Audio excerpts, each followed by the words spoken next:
Vamos lá, questão 8. Desculpa.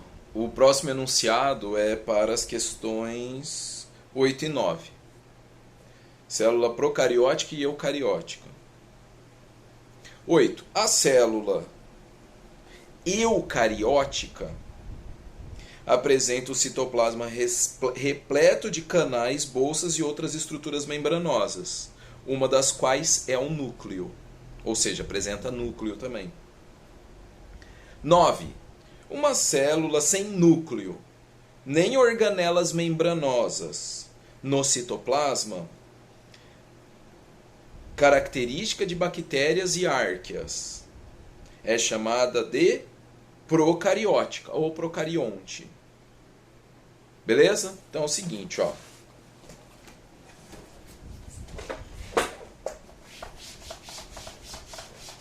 No livro de vocês aí tem, né, o desenho mostrando a célula procarionte e eucarionte, ou procariótica e eucariótica, como vocês preferirem. Qual que é a diferença delas? Pro vem de projeto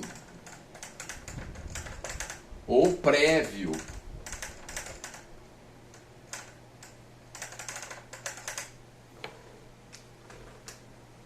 O que é um projeto? Você constrói a casa, depois você faz um projeto? Não. O projeto vem antes da casa, né? Então, procarionte é um projeto da carionte. O que é isso, carionte? É a carioteca, que é a membrana que envolve o núcleo. Deixa eu ver se essa outra caneta está melhor. Tá. Carioteca é a membrana que envolve o núcleo. Então, o que é um organismo procarionte? É um organismo em que a célula ainda não tem a membrana que envolve o núcleo.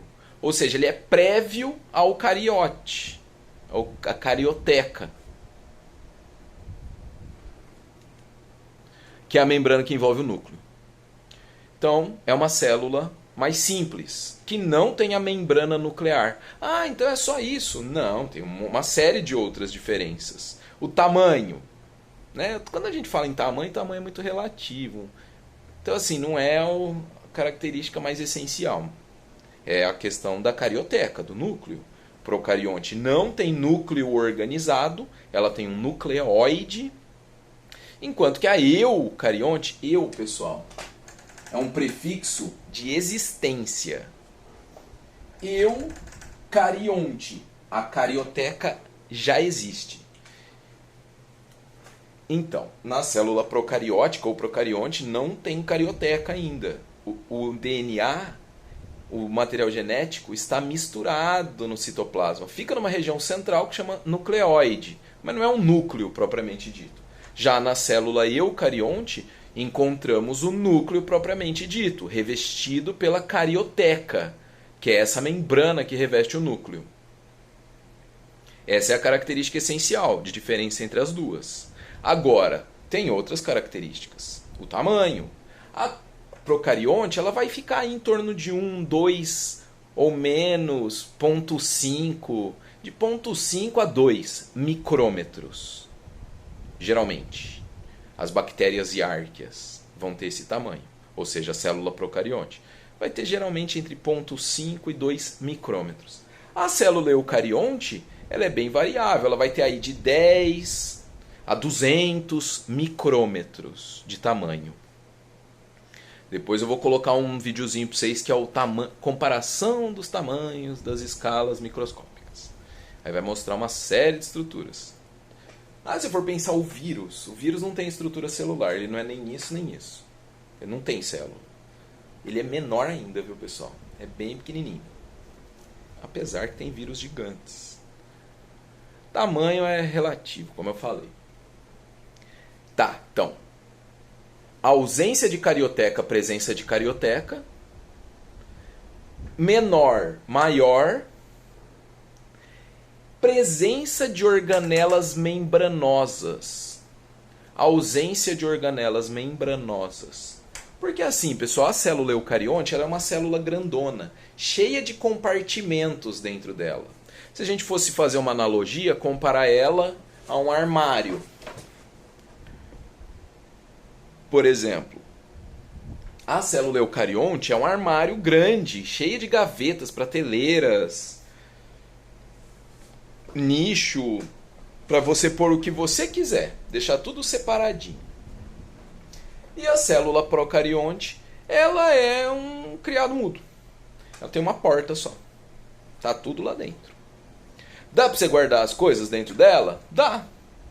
Funciona? Funciona. Mas essa aqui, você tem uma gaveta para pôr suas camisetas, uma gaveta para pôr sua calça, uma gaveta para pôr o que você quiser, entendeu? Fica mais organizado, as coisas ocorrem com mais otimamente, né? Com mais otimização. O que proporcionou um tamanho maior para essa célula, e essa célula eucarionte, depois que ela surgiu evolutivamente, é ela que está presente em todos os outros seres vivos, né? Aqui é bactéria e árquea. Aqui é fungo, planta, animal, protozoário. Certo? Ai, mas e por que isso existe? Porque dá certo também. É mais simples, mas funciona, então. Tá bom?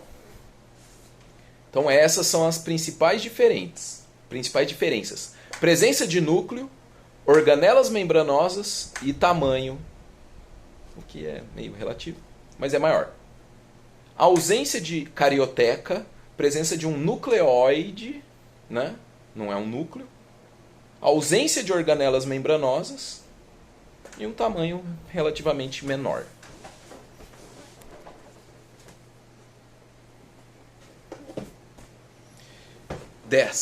De acordo com a teoria celular, pessoal, então a teoria celular é uma teoria da biologia que foi sendo construída durante pelo menos uma centena de anos aí. Então tem lá na página 69. Então teve dois pesquisadores microscopistas que foram fundamentais para o desenvolvimento da citologia, que é o Schlein e Schwann. Está lá na página 69. São alemães. Então eles fizeram aí uma série... Não, eles já tinham as observações do Leeuwenhoek, do Robert Hooke. E aí eles também fizeram uma série de observações.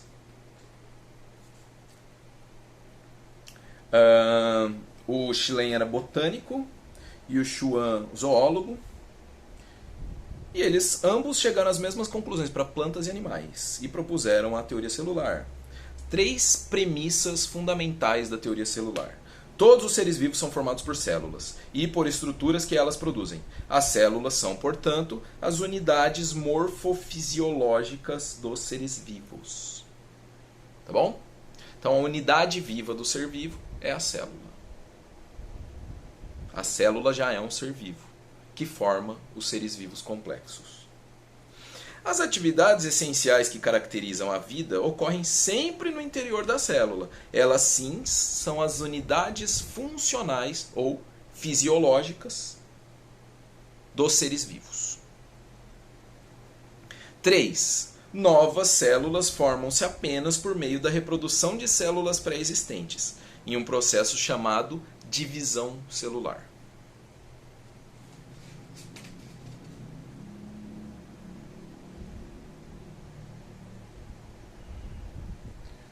Certo?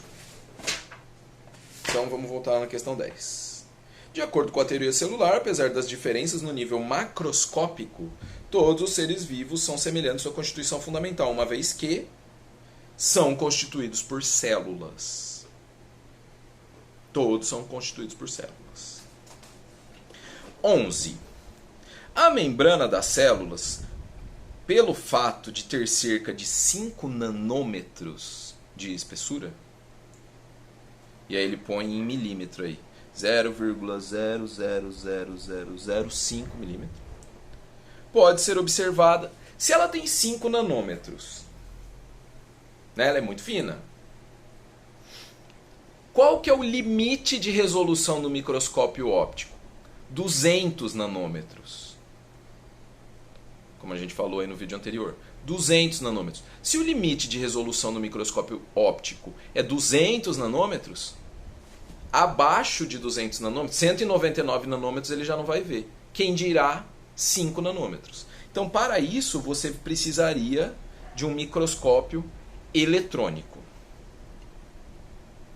que tem um poder de resolução maior. Aí sim você consegue enxergar a constituição molecular aí da membrana plasmática, que é feita principalmente daqueles fosfolipídios e de proteínas. 12.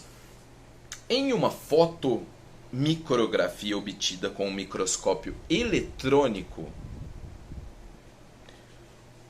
essa é matemática, hein? O núcleo de uma célula mediu 5,5 centímetros de diâmetro. Então, você fez lá, imprimiu uma micrografia eletrônica de uma célula e o núcleo dela tinha 5,5 centímetros. Sabendo que a ampliação da imagem foi de 11.000 vezes, qual é o diâmetro real desse núcleo? Então, a gente precisa pegar aí 5 centímetros. Mas o centímetro, pessoal, ele não é uma medida padronizante. Porque você tem um metro e o milímetro. O metro divide por 1.000, milímetro. Divide o milímetro por 1.000, micrômetro. Divide o micrômetro por 1.000, nanômetro. O centímetro ele está entre o metro e o milímetro, né? Então, ele foi criado para facilitar, mas ele não está nessa base que a gente precisa. Que a gente precisa do milímetro. 5,5 centímetros equivalem a quantos milímetros?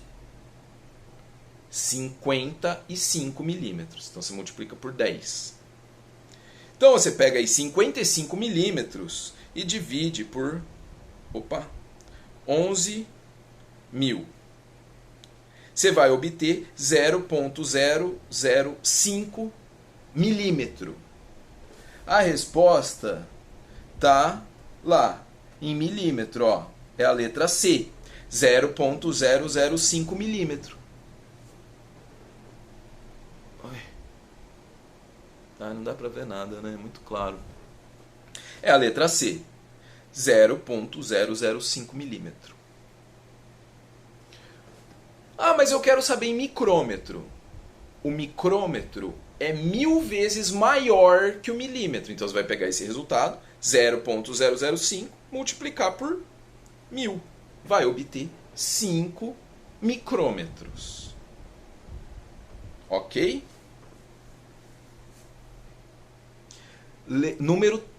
Letra C a resposta, então. Número 13. Um pesquisador estudou a célula de um organismo verificando a ausência de núcleo, procarionte, e de compartimentos membranosos, procarionte.